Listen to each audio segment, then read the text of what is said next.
લોકસભાની ચૂંટણી અગાઉ પોલીસ દ્વારા બંદૂક સહિતના હથિયારો જમા લેવામાં આવ્યા હતા, ત્યારે ઉધના પોલીસ દ્વારા નાઇટ કોમ્બિંગ કરવામાં આવ્યું હતું, જેમાં પોલીસ દ્વારા અલગ અલગ ભાષાઓમાં જાહેરાત કરવામાં આવી હતી. ઉધના વિસ્તારમાં મરાઠી, હિન્દી સહિતની ભાષામાં જાહેરાત કરવામાં આવી હતી.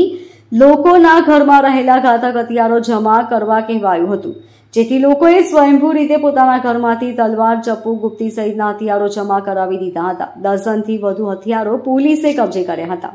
नंबर घर देखिए या चला लेके आया ये काटने का, ऐसे आप लेके यहाँ रख दीजिए, कोई कार्रवाई नहीं की जाएगी, कोई भी पुलिस कार्रवाई नहीं की जाएगी. अभी थोड़ी देर बाद मिला तो कार्रवाई की जाएगी.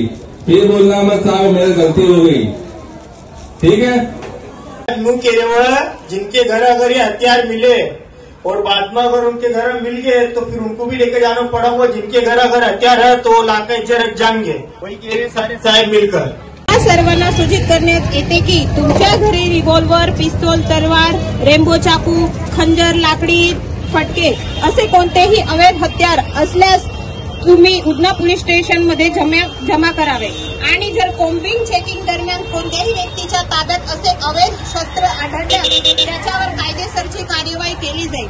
आणि ही नोटीस तुमच्या सुरक्षतेसाठी आणि नागरिकतेच्या शांतीसाठी जाहीर करण्यात आली आहे.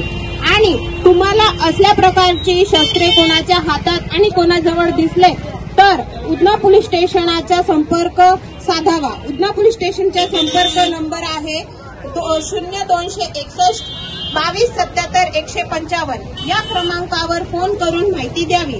आणि सुरत शहर पोलीस नियंत्रण क्रमांक म्हणजे पोलीस कंट्रोल रूम 100 नंबरावर फोन करून माहिती द्यावी.